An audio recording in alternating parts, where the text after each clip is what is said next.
Oi, oi! We are back with another All My Bets video, this time for Saturday, the 13th of January. Boxing Day, I'm just going to quickly fill you in with results on there. 13% return on investment, 221.50 went out, 250 back, small bit of money. Makes the roll-in return on investment at 25.5%. Let's go in. I do need to tally these up while we're doing it in terms of stakes. I think it's a good couple of £100 we've had on. So bear with me, very professional. What I'll do this week as well is, I know it's a comment that comes up, I'll put the selections in the description as well, so you can have a little look at what I've done and stakes on there. I'm going to pull up the bets on the screen so you can see what I've staked physically. And then these probably won't be in time order, but let's have a little pop, right? Let's just go off with the big dog. First up, Pic D'Orhy.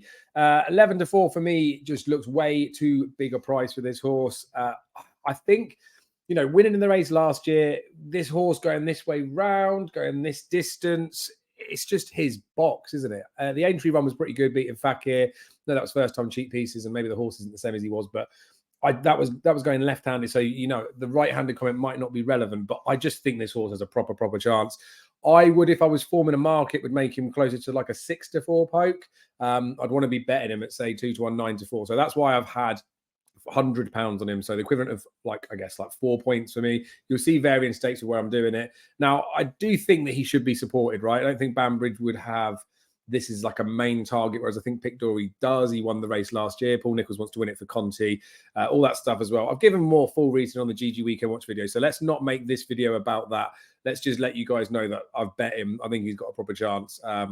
While they can all run quite well together in terms of like figures and where they could finish in that race, I think he's got less sort of question marks around him, which I know people will say is not the strongest foundation for potentially having a bet on something, but I just think he's too big a price, which is why I've done as I've done. I have bet Janidil as well, right? Another one that I think is too big a price. He's 14-1 here. I've had 25 on him. So the total outlay on the race is £125. I get 375, whichever one of those two potentially wins it. Now, Janidil being behind Liteaux, I don't know how strong that form really is, because I don't think Liteaux is 100% back to where he was. Obviously still a beast. But on figures, Janidil does run 160s. Again, this is his type of trip.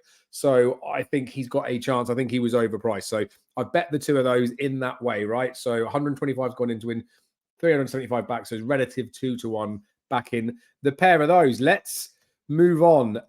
Make sure we're looking for the right week stuff. Here we go. Right. So Ramses to Teilee in the veterans. It's not really a race that I want to be having a bet in. Obviously doing the GG stuff, the weekend watch, I will advise suggested bets in there.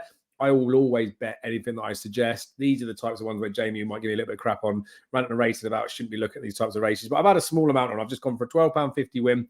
I've done it at Betfair SP as well, because I don't really have a price point with this horse. I'll just leave it to be settled as it is.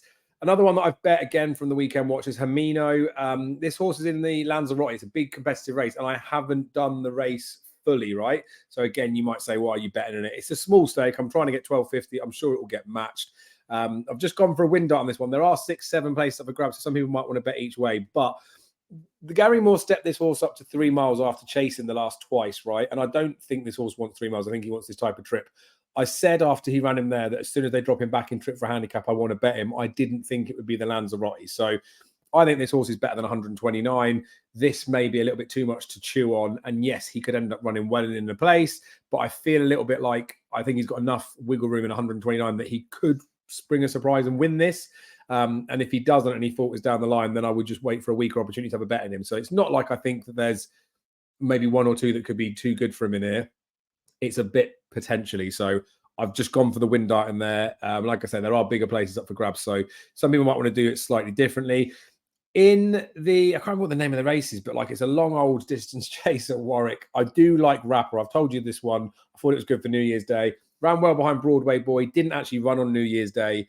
I wonder whether they think the horse is in such good form that they're going to go for some bigger pot prize money somewhere else. But it's got a great record this time of year. Really, really good when it's exceeding like 3 miles. So I think it's 3 chase wins it's had. 3 mile, 1 and a bit. Always staying on. Strong race. Alice Stevens gets on well with the horse.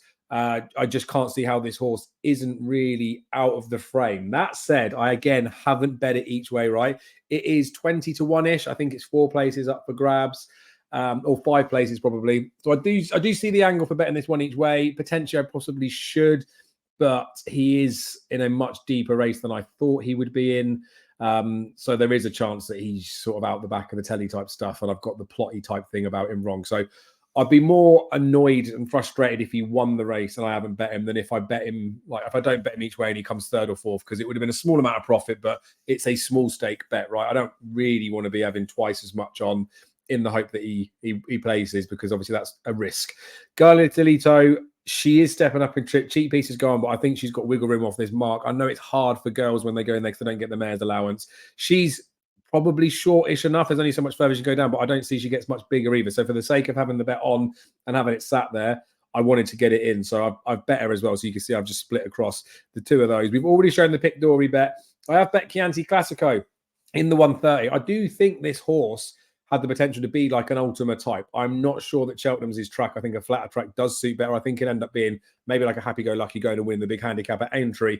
But I do think he's got a proper chance. He's 11-4. Kim Bailey's horses haven't been running that well. And I know people will say about trainer form, especially Darryl, that it's not a thing. But there's, I don't know, there's something in it a little bit. The better class horses can buck that type of trend. So I think he's got a proper chance. I just think he could be weak. He was weak in the market at Ascot. Like I say, he's 11-4 now. I could probably bet him at that price. I'd be happy enough with that price. But I don't know. I feel like he could drift. And I don't think if he drifts, that's reflective of his chance. I think it's reflective of other results that are going around, whether Bailey's having a bad day, wherever it is. So that is a £25 win at Betfair SP. Like I say, I don't mind the 11-4. If it gets to tomorrow morning and, you know, people want to bet and get best odds guaranteed, that could be a way to play it.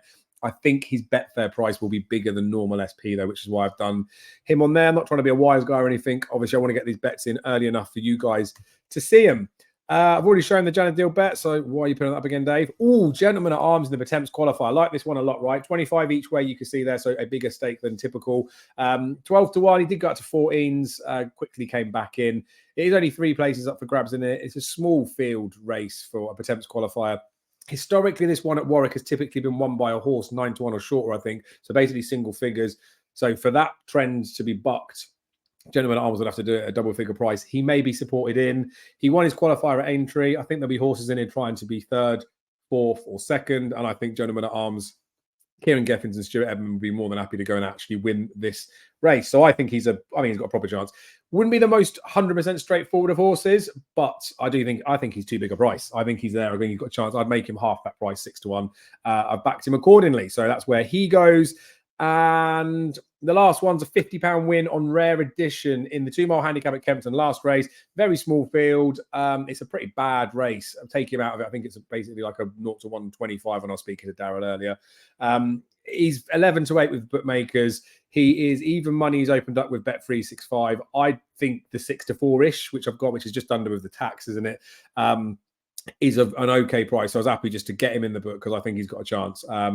So that's where the bets are at. I'll update the profit and loss with the total stakes and stuff on my phone and do it for the time after. But you see, there's, I say, a considerable outlay in and around the same sort of thing. Like I normally bet between 200-300 unless there's some big fat bad boy weekend stuff coming up. Let me know in the comments if there's any things that you fancy this weekend. If you disagree, agree with any of the bets that are in there. Again, I really appreciate your guys' support with everything. So make sure you do like the video. Make sure you are subscribed to the channel, and I will see you again very soon.